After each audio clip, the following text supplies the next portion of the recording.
Fala pessoal, tudo bem com vocês? Aqui é o Wesley e essa é mais uma aula da nossa playlist de neuroanatomia. Hoje irei discutir aqui com vocês alguns detalhes acerca da medula espinhal, comumente conhecida aí por vocês como medula espinhal.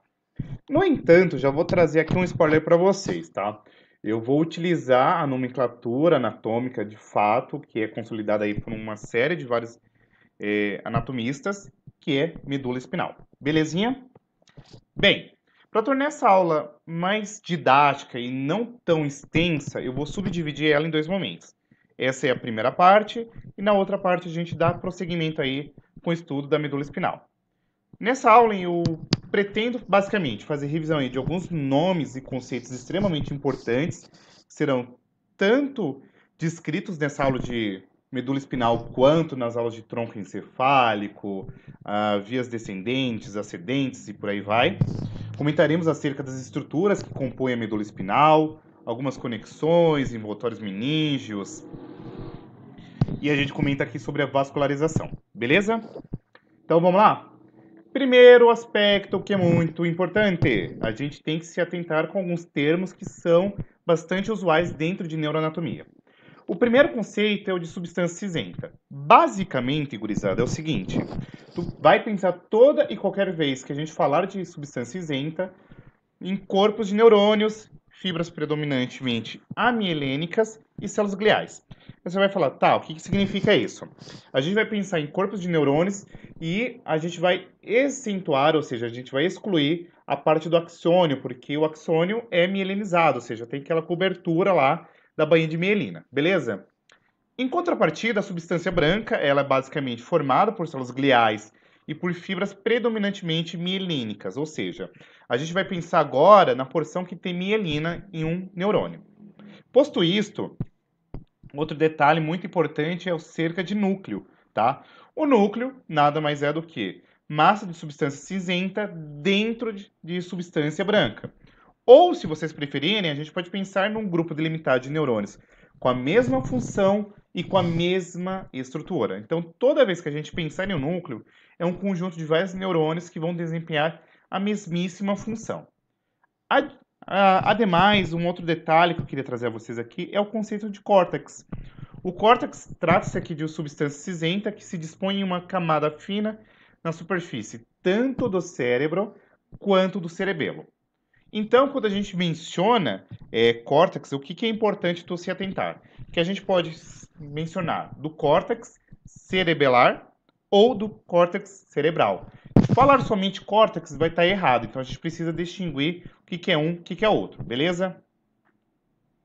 Posto isto, a gente precisa ainda se atentar que toda e qualquer vez que a gente menciona o termo trato, atenham-se que é feixe de fibras nervosas com aproximadamente a mesma origem, a mesma função e o mesmo destino, tá? Isso vai ser importante, por exemplo, quando a gente for mencionar aí aspectos das vias ascendentes e descendentes, na qual a gente vai utilizar muito o termo trato.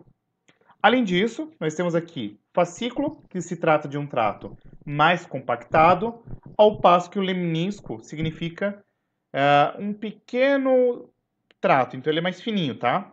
E o funículo é um trato aqui que ele vai formar uma espécie de um cordão. Posto isto, a gente vai falar agora ainda de fibras de projeção e fibras de associação.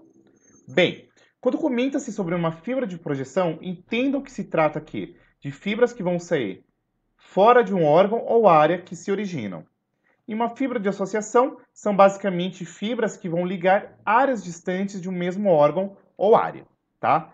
E por fim, dois termos extremamente importantes, que é o termo de decussação e comissura, tá?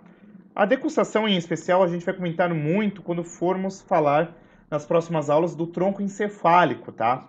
Porque a decussação trata-se aqui justamente de fibras que vão cruzar o plano medial de forma oblíqua e possuem a mesma direção. De maneira qual uma comissura também trata-se aqui de fibras nervosas, todavia elas vão cruzar perpendicularmente o plano mediano e vão possuir direções diametricamente opostas. Aí você vai falar, tá, o que esse demônio desse professor quer falar com isso? Ó, se liga nessa figurinha. Quando a gente fala de decussação, essa situação aqui que você vai ter isso daqui, ó. Ela se projeta daqui para cá. Já uma comissura, ó, vocês estão vendo que ela se projeta de forma perpendicular, só que, ó, tá vindo para cá e essa se projeta para cá, tá bom? Sentidos opostos. Posto isto, vamos aí de fato comentar aqui sobre a medula espinal. Bem, a medula espinal, conjuntamente ao encéfalo, vai constituir o que a gente denomina como sistema nervoso central. Então, aqui tem-se um corte do encéfalo numa visão superior e uma visão inferior. Então, a gente consegue observar, por exemplo, os hemisférios. Aqui nessa visão inferior, a gente já consegue, por exemplo, observar o tronco encefálico e a partir aqui do tronco encefálico a gente tem aqui a medula espinal, observa-se, por exemplo, aqui o cerebelo, e aí a gente vai comentar em específico nessa aula medula espinal. Beleza? Bem, medula espinal, do que se trata? É uma estrutura que se assemelha basicamente a um cordão, tá? Então ela sai aqui do forame magno e se estende até a altura aqui da L2, tá? Então da vértebra L2. E eu quero que vocês se atenham ainda de antemão que ela vai basicamente ter aqui entre 44 até 46 centímetros, tá? Então a extensão dela é isso. E aqui, ó, eu trouxe essa figurinha do Sobota, que ele é bem interessante porque ele nos mostra uma visão anterior, uma visão lateral e uma visão posterior. E aí você vai perguntar, tá, Pro, mas como que eu vou identificar o que é anterior ou posterior aqui da medula espinal? Bem, a medula espinal, ela basicamente ela tá protegida aqui pelas vértebras, tá? E aí para você não ter dor de cabeça, como que você vai identificar? Ó, a visão anterior, você vai ver aqui as vértebras, que elas vão estar bonitinhas, aqui vai estar reta, não tem nenhuma saliência, tá? Então essa visão anterior. Em contrapartida, na visão lateral, você vê aqui o quê? Essas curvaturas fisiológicas, ó. Então você tem essa curvatura, tá? E na visão posterior, você observa, por exemplo, esses processos que a gente denomina como processos espinhosos, tá? Então, ó, na visão anterior, você vai ter aqui retinho, bonitinho, tá? Na visão lateral, você tem aqui essa curvatura fisiológica. E na visão posterior, você tem aqui esses processos espinhosos. Beleza? O que é importante a gente entender aqui, ó? Por que acontece essa curvatura fisiológica? Porque é uma forma da gente fazer uma distribuição do peso. E na visão anterior e na posterior, seria estranho a gente observar essas curvaturas fisiológicas, porque não deveria ter, tá? Tranquilinho? O que é importante vocês se atentarem? De certo modo, a medula espinal, ela vai acompanhar aqui a coluna vertebral, não em sua totalidade, até uma boa parte, tá? E aí, o que vocês precisam se atentar? O que é a medula? Trata-se justamente aqui de um miolo, tá bom? Que ele vai estar aqui bonitinho. E aí, como que a gente vai identificar novamente qual que é a porção anterior ou posterior? Como eu falei, na porção posterior, ou também denominado como porção dorsal, você tem aqui o processo espinhoso, né? E na porção anterior, ele é mais retinho. Tranquilo? Beleza. Além disso, o que vocês precisam se atentar? Quando comenta-se sobre medula, é justamente aqui uma massa cilindroide de tecido nervoso que está localizado dentro do canal vertebral, tá? Você tem aqui essa porção que a gente denomina como canal medular, e ela tem aqui como limites o forame magno, e ela vai ali até a altura da L2. Dito isto, eu preciso ainda trazer a vocês aqui o conceito de forma e estrutura da coluna vertebral. A coluna vertebral, ela sai aqui do forame magno e ela vai lá até a L2. O que é importante vocês se atentarem? Se vocês derem uma olhadinha nessa figura que eu tirei do software Adam, você vê aqui, ó, que ela tá bonitinha e ela chega até essa porçãozinha aqui que a gente chama de cauda equina, né? Então aqui cordão espinal ou medula espinal, ela chega aqui até uma parte que ela vai sofrer um processo de afunilamento, no que você tem os filamentos medulares que vai formar a cauda equina. E aí o que é importante a gente se atentar em específico aqui? Eu queria trazer a vocês que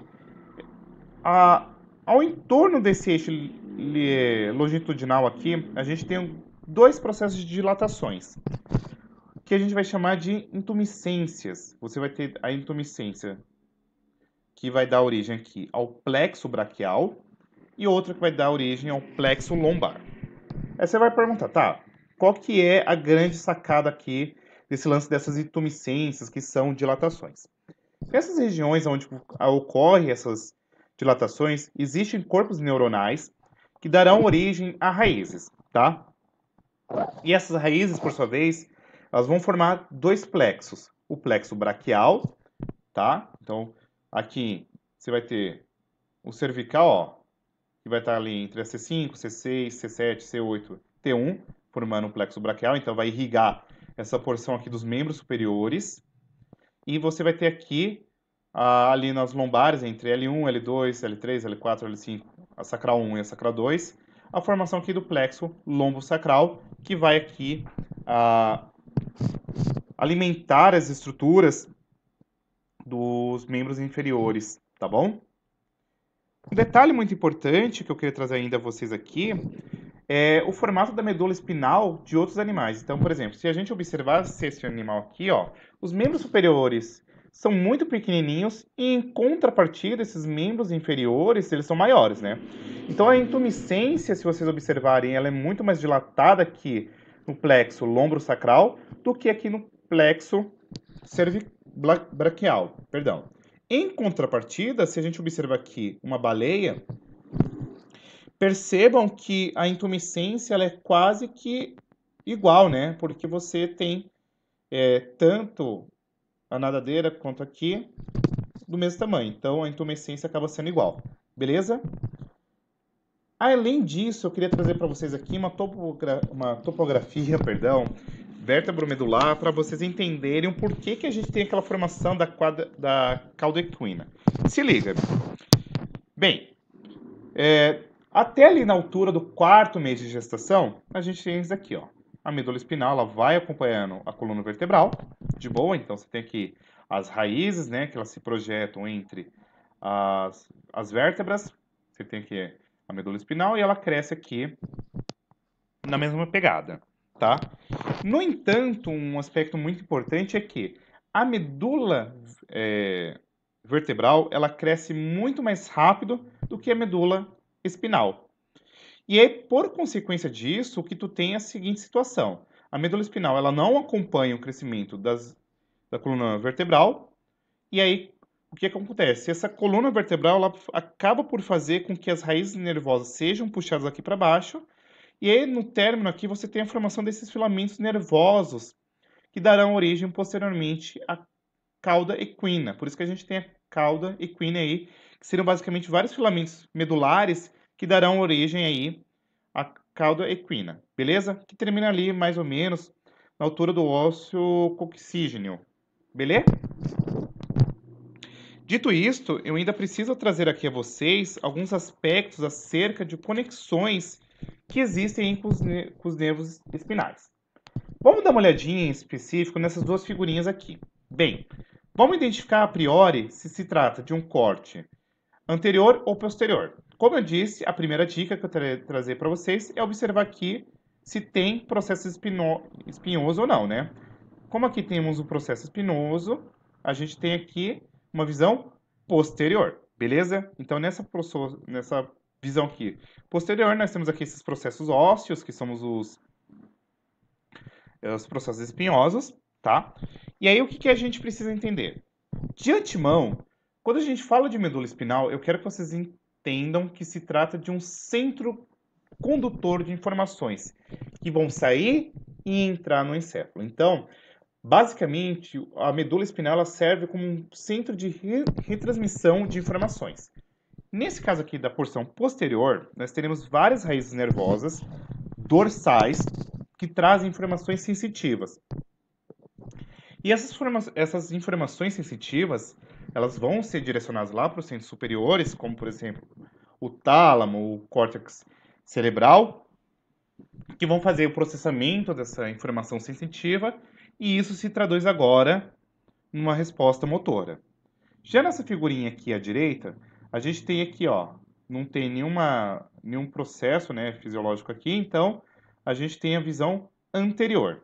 Aqui eu quero que vocês se atenham que nós temos as raízes ventrais, que vão trazer uma informação motora, e aí a gente tem a formação do nervo espinhal, tá? Então, basicamente, o que eu quero que vocês se atenham de antemão. Você tem aqui filamentos radiculares que vão formar raízes ventrais e dorsais, e aí isso daqui vai ser muito importante para a gente ter uma condução de uma resposta sensitiva e uma resposta motora. Tranquilo? Então, o que é importante a gente ainda se atentar aqui, que eu queria trazer para vocês, embora não tenha ficado muito claro nas figuras, é que a medula espinal ela é segmentada, ou seja, você tem vários filamentos radiculares aqui que vão ter correspondências com algumas áreas anatômicas para fazer aí respostas. Então, o segmento medular de um determinado nervo parte da medula espinal, onde vai fazer a conexão aí dos filamentos radiculares. Aí você vai falar, hã? Se liga.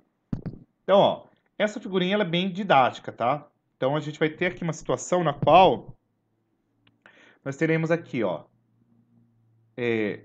o primeiro nervo cranial que sai aqui acima da vértebra C1, C2, aqui você vai ter vários nervos, tá? E aí ela vai estar associada aqui com várias regiões. Então, nós temos aqui os nervos cervicais, nós temos os nervos torácicos, nós temos os nervos lombares e nós temos aqui os nervos sacrais e cocnígeo. Aí você vai falar, tá, o que é importante a gente dar uma olhadinha aqui? Nós teremos 31 pares de nervos espinais, pares, tá? Então você tem uma raiz que sai daqui e outro para cá, beleza? Nós temos aqui a intumescência cervical, que vai formar o plexo braquial, e nós temos aqui a intumescência lombosacral, tá? Que a gente comentou anteriormente, que vai dar origem aqui ao plexo lombosacral. Belezinha? Dito isto, eu ainda preciso trazer aqui a vocês um outro conceito, que é o de dermátomos, que são basicamente territórios cutâneos que são inervados aqui por uma única raiz dorsal. Então, o que é importante aqui? A gente vai ter várias faixas cutâneas aqui. Haja visto que a gente comentou anteriormente que os nervos que compõem a medula espinal são mistos, ou seja, tem nervo sensitivo e motor. E aí, essas faixas cutâneas elas são inervadas por uma única raiz dorsal. E aí você vai perguntar, tá, mas qual que é a importância desse rolê?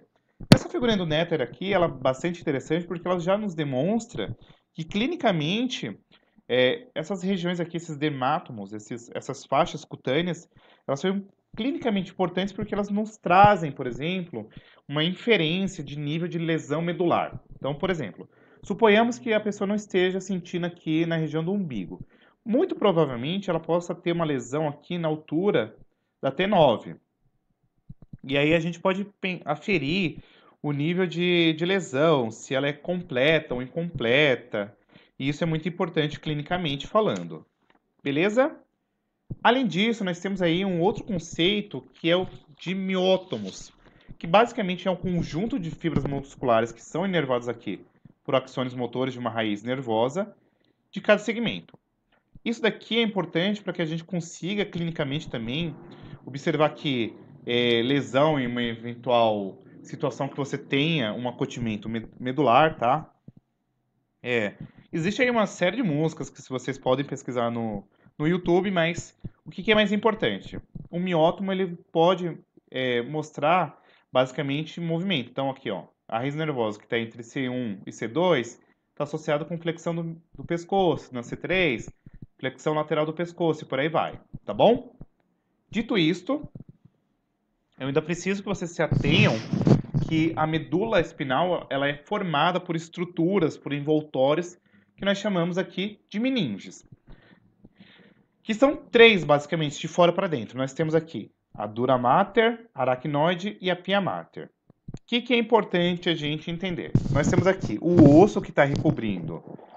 E aí, ó, novamente, é para a gente fazer um exercício. Aqui, trata-se de uma visão lateral, anterior ou posterior?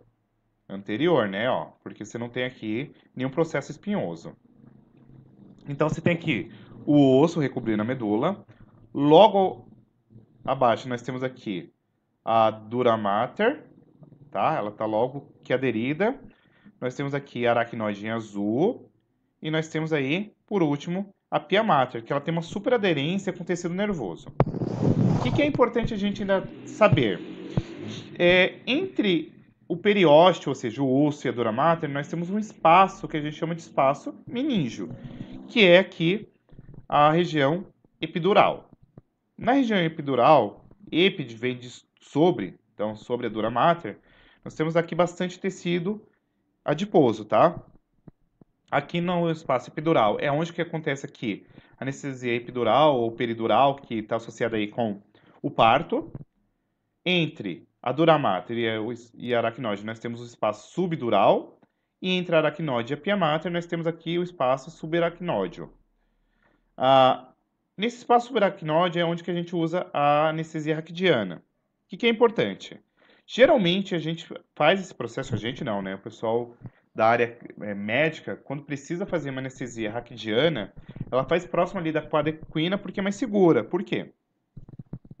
Vamos supor que antes do a gente faça ali antes do cone medular, que tem bastante tecido nervoso.